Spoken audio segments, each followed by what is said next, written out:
The Equitable Life Assurance Society presents This Is Your FBI.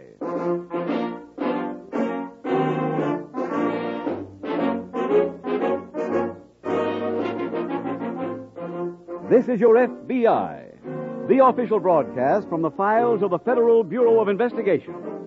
Presented transcribed as a public service by the Equitable Life Assurance Society of the United States and the Equitable Society's representative in your community.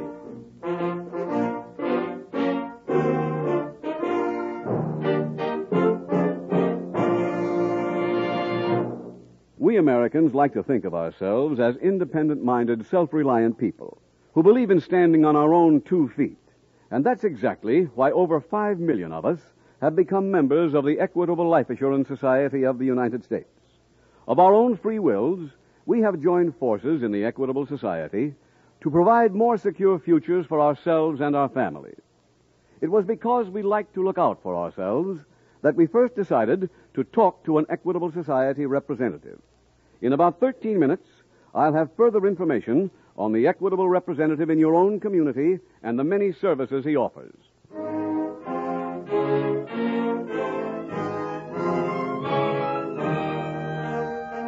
Tonight, the subject of our FBI file, murder. Its title, The Phantom Hitchhiker.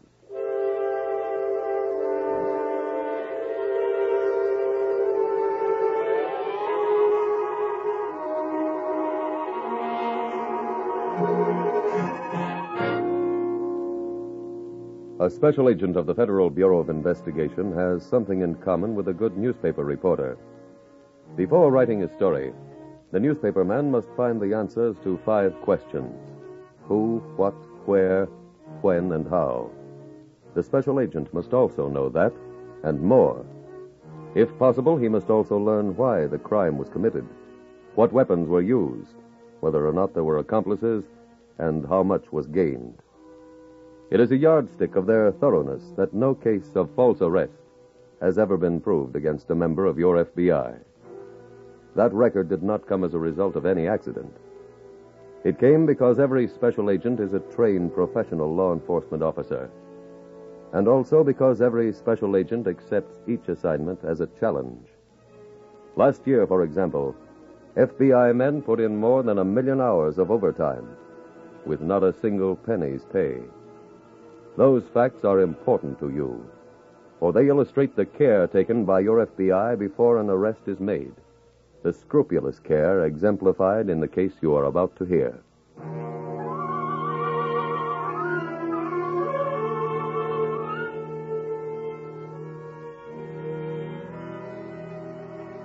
Tonight's FBI file opens in a national park located in a western state. FBI Special Agent Taylor has just greeted Captain Wilson of the State Police. How far do these tire tracks run, Captain? Up the slope and around in back of those trees. That where the body was found? Yep, in among the trees. Where's the victim now? At the morgue. They'll hold the body to see if we get any identification. I understand there were no labels in the man's clothes. Not one, but I took his fingerprints and airmailed them to Washington. How was he dressed? City clothes, suit, shirt, and tie. Anything in his pockets? They were all turned inside out like they'd been emptied in a hurry. How about physical evidence? No bloodstains around or any sign of a fight. Let's hold it here. Okay. Now, as you can see, there's one set of tire tracks this far, and on the other side of the rut, there are quite a few. Yeah. The way I figure, the car that made the single set got stuck in this rut. And those other tracks were made by a car coming up the other side to haul him out. Yeah. Have you checked the towing services? I haven't had a chance yet. How many are there? 3 or 4 east of the park and half a dozen on the west side. Well, we're closer to the west. Let's cover them first.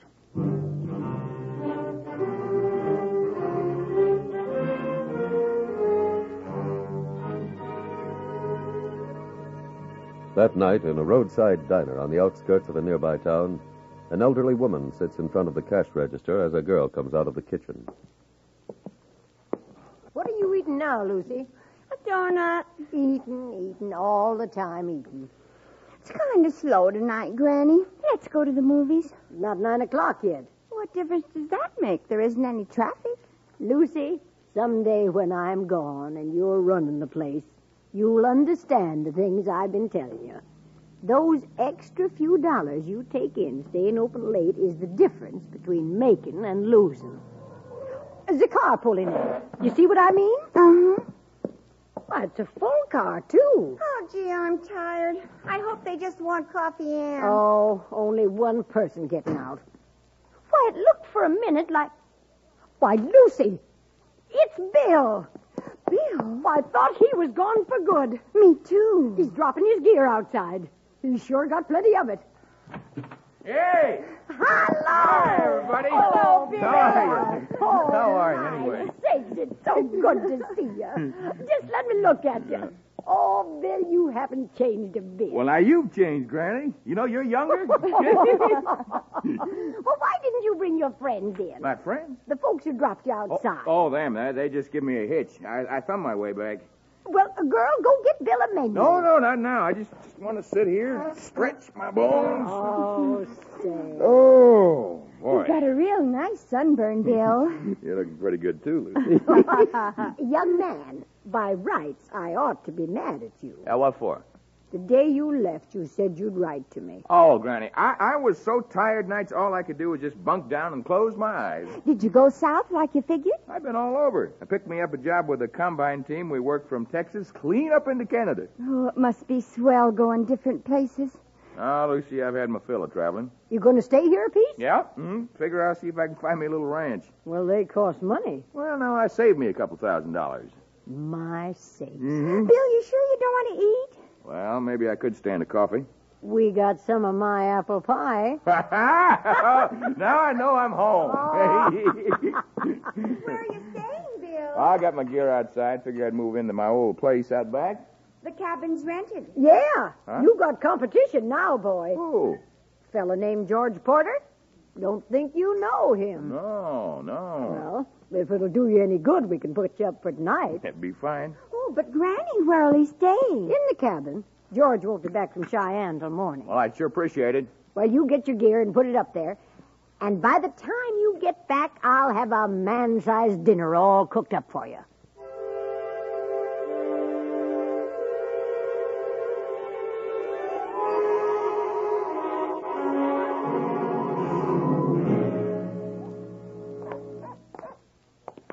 Evening, Captain. Hello, Tom.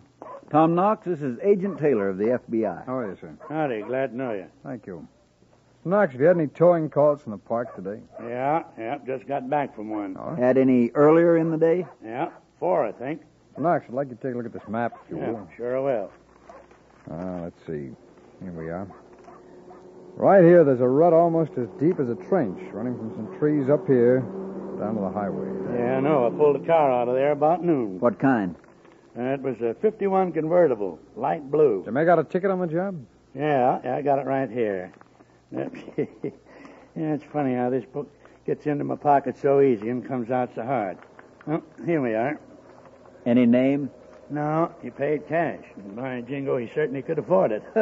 He had a roll of bills as big as that there. You remember anything about the car? Now, let me see. Carried a Wyoming license. Looked like a new wax job, and, he blew a tire when he hit that rut. No. Right front wheel. I didn't have any white walls, so he's riding around 3 white and 1 black. How many people were in the car? Well, just the driver. What do you look like? Oh, average, about 5'10". Kind of heavy set. About 35, maybe 40-year-old. Remember anything else? Well, I guess he'd been hunting. He had a rifle and a mess of gear in the back seat. How's he dressed? Well, he just had jeans and a blue shirt. You wear glasses? No. He had kind of a leathery skin, like, say, like a cowhand. I'm afraid that's not much help around here. Anything unusual about the way he talked? Yeah, no, he didn't say much. Well, after you towed him back to the road, which direction did he take? He headed up that way. Car seemed to be damaged in any way? No, not so I could tell. Well, then he'd have no reason to stop for repairs, huh? No, didn't have to stop for gas either. The needle on his gauge was right up on the full mark. That means the car must have been gassed up close to where it had the blowout. No more than 15 or 20 miles. Any stations in the park, Captain? No, but there are a half dozen or so just beyond the east entrance. One of them might remember the car. Yeah, but they'd all be closed by now. Well, then I'll cover them first thing in the morning.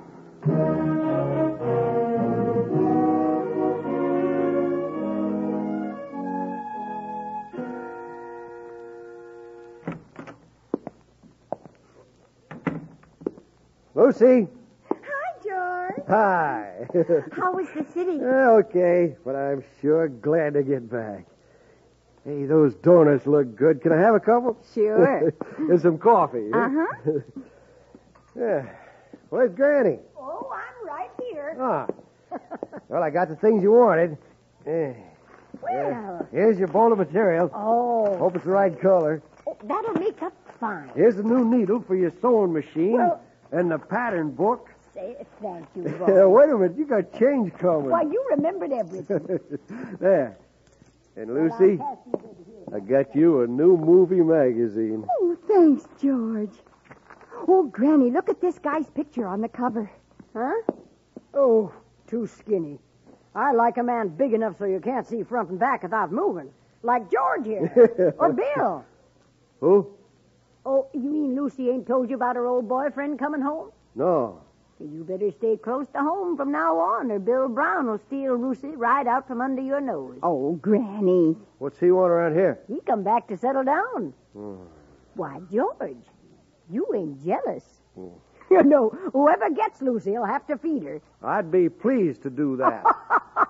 Well, fine, then you can just start in right now and get us some lunch.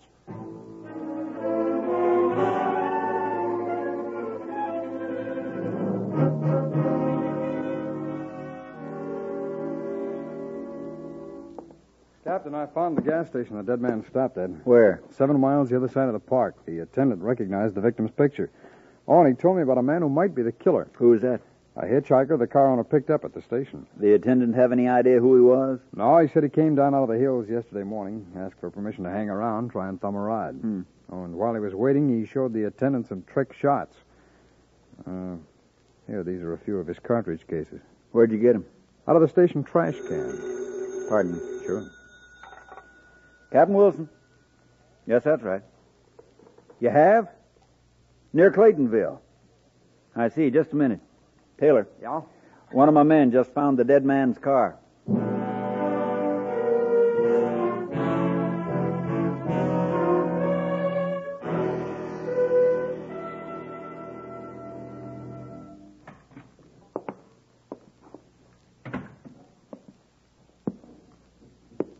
Afternoon. Afternoon. Granny and Lucy out. Uh-huh. You must be George. That's right. You Bill Brown? Uh-huh. Anything special you come for? I can wait. What was it? I have some grub for a hunting trip. Hey, as long as I'm here, I'll have some coffee. Figured on staying around here? Uh-huh. Why? I like it here. Like the place, like the folks. Yes. Oh, thanks. You count on working? I'm going to start me a ranch. Help situation ain't good around here. I'll get by. Well, I'll see you around. Hey, coffee's a dime. Oh. Can you break it 10? Anything smaller? No. Look, you just tell Granny I owe her a dime, huh? Don't come back just for that. Why not? I think it'd be better if you found someplace else to eat. Whose idea is that? Mine? Look, I didn't ask Lucy to wait for me. She didn't. And there's no ring on her finger. There will be. Well, till there is, here's something for you to think about. If I still want her, nobody will stop me.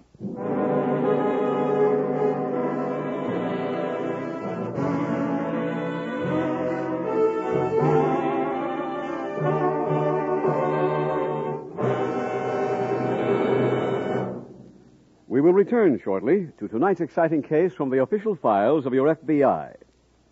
Now a brief interview with a young mechanical engineer named Edgar Wentworth, who has been a member of the Equitable Life Assurance Society for the past 6 years. Mr. Wentworth, what led you to become an Equitable policyholder?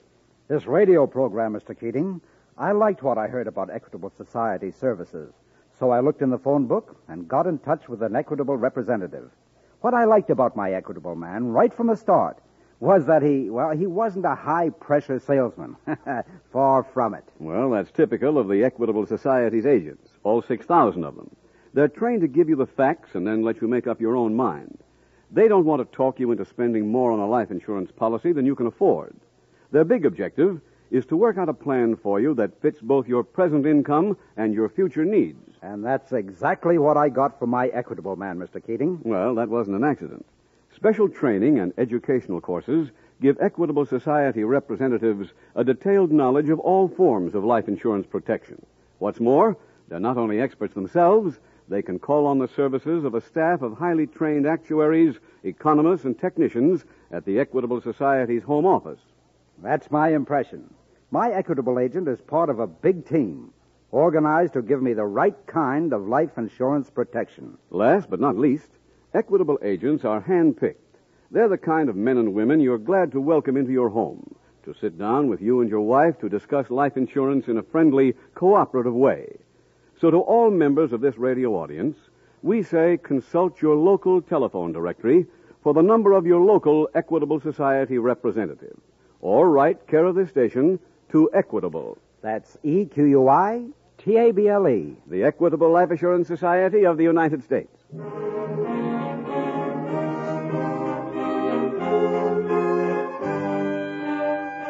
And now back to the FBI file, The Phantom Hitchhiker.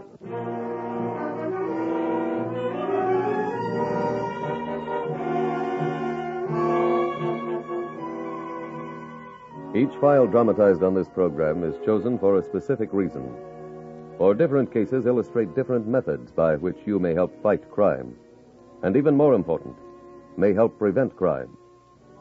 Tonight you see another example to substantiate advice given by your FBI in the past. Advice some motorists refuse to heed. Don't pick up hitchhikers. The Federal Bureau of Investigation never fails to get reports from every section of the country about robberies, beatings, murders that followed from the generous but foolhardy impulse of a driver to give a lift to a stranger. Not every hitchhiker is a criminal, but some of them are. Don't allow yourself the luxury of thinking you can tell the difference. You can't.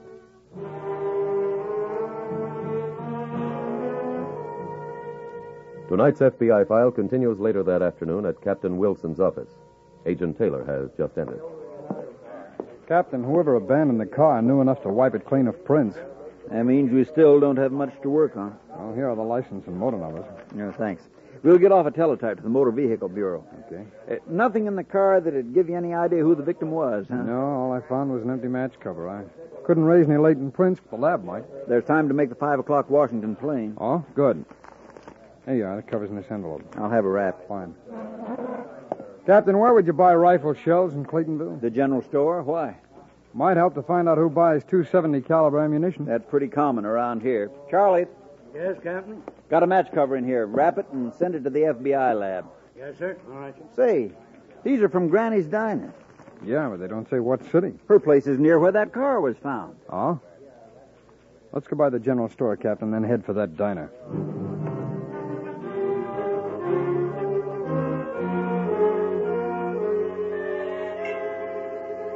In some investigations, the facts are easily accessible. In others, like this case, almost no progress is visible for a time. Then the log jam breaks. The State Motor Vehicle Bureau reported that the car owner was Andrew Mercer of Canyon Springs. While Agent Taylor was in the general store, Captain Wilson called to notify Mercer's family and learned that the dead man had been on his way home carrying $2,000 in cash. Any chance of getting the serial numbers of that money that Mercer had? No, his wife had no idea which slaughterhouse he sold the cattle to. She give you anything that might help? Descriptions of her husband's watch, ring, and a kind of a fancy money clip. Oh? How'd you make out in the store? Well, I've got the names of about 100 people here. They all bought .270 ammunition during the past month. They listed in any particular order? Yeah, by date. Bottom name bought some this afternoon. Who's that? Ken Adams. Don't know him. Next one's R.W. Carson. That doesn't ring any bell. Bill Brown. Wait a minute. You know him? Yeah. And he ties in with that match cover. Oh, how? He used to live in a cabin behind the diner before he left town a couple of years ago. I didn't know he was back. But if he is, he's probably been dropping in at Granny's. Does Brown fit the description? As well as anybody else. Let's talk to him first.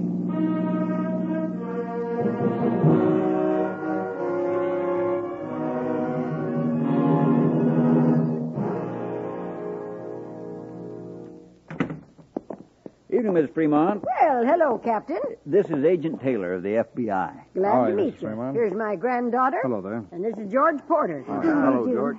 Like a menu? Oh, no thanks, ma'am. We came by for some information. About what? A man named Bill Brown. Is he around? Well, no, but he was When did he get back? last night. About 8:45. Lucy, there's a stack of dishes at the kitchen that want washing. Oh, but Granny... Get to doing them. Come on, Lucy. I'll drive for you. Oh, all right. Mrs. Fremont, are you sure Brown got here before 9 last night? Yes. Why? The train was 20 minutes late. Well, that don't matter. He hitchhiked home. That could mean he came through the park yesterday, Captain. When did you see Brown last? Well, just about an hour ago. He was in to get supplies. Oh, for what? Hunting trip. Said he thought he'd try his luck up near Rocky Point. Where is that, Captain? Close to where that car blew a tire. Could we make it up there now? Yeah, but it'd be almost impossible finding him in the dark. Now, if he's taking food, he might stay in a few days. Oh, he's got enough food for a week. Well, I guess that's all we need to know. Yeah. Well, thank you, Mrs. Fremont. Good night, Granny. Well, say, now, I'm sorry you boys won't have a cup of coffee. Thanks, just the same. Captain, as long as we've got some time tonight, let's go back to your office and go over that list of names that I got, huh? All right. There. What? Over here. Well, I thought you were drying dishes. Well, I sneaked out to tell you something. Oh, and what's that? Granny and Lucy left me to run the place this afternoon. While I was doing it, this Bill Brown come in. When he paid his check, he took out a roll of bills. It must have been this big. Huh? Must have been over $2,000. Did you happen to notice whether his money was loose or held by a clip? Yeah, there was a thing holding the bills, a silver dollar with little diamonds in it stuck on some horns. Money was in between the horns, and down at the bottom, where they come together, there was writing, like a man's name. Captain, can you spare any men to go up with us tomorrow morning? I'm afraid not. But if Porter wants to help, I can deputize him. Porter, you got a rifle? Sure. Well, if Captain Wilson deputized you, could you come along? I'll be glad to help. Okay. Meet us at the captain's office at 5:30.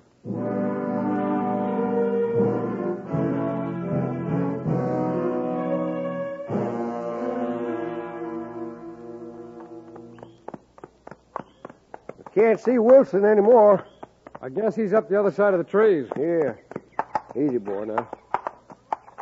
You go hunting much, Mr. Taylor? No, I don't have the time anymore.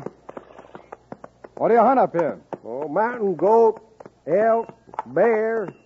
Sounds great. Yeah. That Wilson? No, he said he'd shoot 3 shots if he found Brown first. Oh. Come on, boy. Hip. How long you known Brown? Only met him once. What's he like? Well, I don't know him enough to like him or to hate him. Know what I mean? Yeah.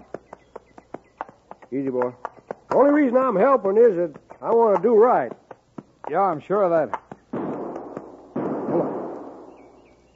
That was the captain's signal. Lend me a rifle, will you? Yeah, here.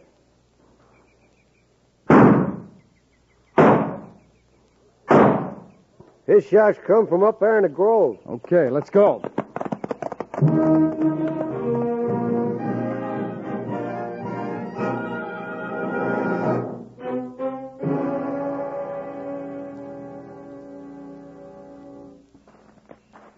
As soon as we get inside, I'm sitting down.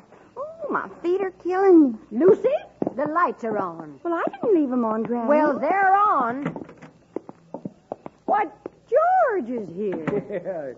Yeah. You both could have stayed in town. I've been taking care of the place. Well, didn't you go with the state trooper? Sure, but I've been back for a couple hours. Well, what happened? Well, we found Brown, and that FBI feller asking him some questions he couldn't answer. What kind of questions? Oh, about who he hitched rides with and where he got the wad of money he was carrying. Well, he told me he saved it. He said the same thing to us. I guess the captain and the FBI feller didn't believe him. They took him down to the courthouse. Well, what did they say he did? Robbed somebody in the park and killed him. No. Hi, folks. Oh, well, Hope I'm still welcome around here. Bill, we heard you was arrested. Well, we've just released Mr. Brown, ma'am. Well, he practically admitted killing that man. How'd you know why we were looking for him? Well, I figured I read about the thing in the papers. You didn't read about the money clip. You made Agent Taylor suspicious when you described it so perfectly. Yeah, I didn't see how you could have gotten that good a look at it if Brown only took it out for a minute. I got good eyes. I'm a crack shot. Captain, you know that. So does Agent Taylor. Yes, I saved those shells I fired from your gun this morning. What for? To compare the markings with shells I picked up at a gas station. The one where you showed the attendant those trick shots. George, what are they talking about? I don't know. The United States Commissioner thinks you do, Porter. He issued this warrant for your arrest.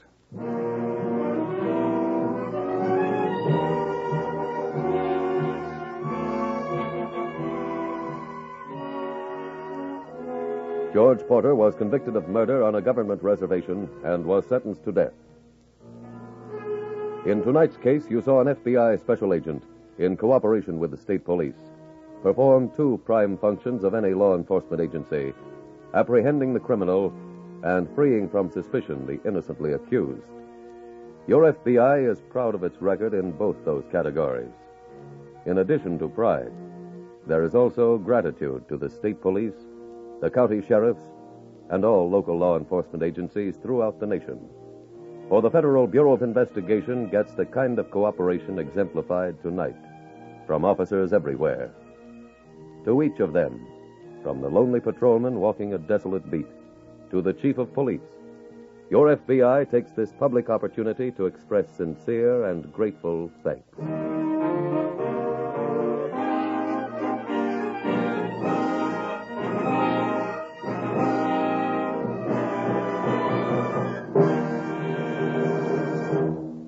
Now, one last word about more than 6,000 Equitable Society representatives from coast to coast. The merchandise they sell is peace of mind, freedom from worry, future security for you and your family. Consult your local telephone directory for the name of your local Equitable Society representative.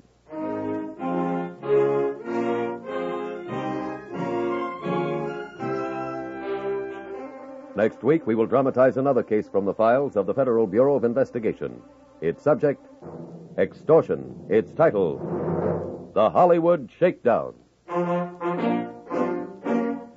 The incidents used in tonight's Equitable Life Assurance Society's broadcast are adapted from the files of the Federal Bureau of Investigation. However, all names used are fictitious, and any similarity thereof to the names of places or persons, living or dead, is accidental. Tonight, the music was composed and conducted by Frederick Steiner. The author was Jerry D. Lewis. Your narrator was William Woodson, and Special Agent Taylor was played by Stacey Harris. Others in the cast were Harley Bear, Walter Catlett, Isabel Jewell, Lamont Johnson, Jeanette Nolan, and Tom Tully. This Is Your FBI is a Jerry Devine production.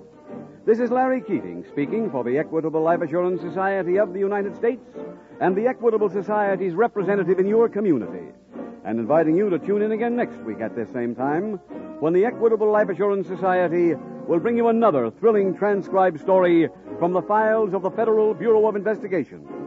The Hollywood Shakedown on This Is Your FBI. Stay tuned for the adventures of Ozzie and Harriet. There's fun for the whole family when Ozzie and Harriet come your way next. This program came to you from Hollywood.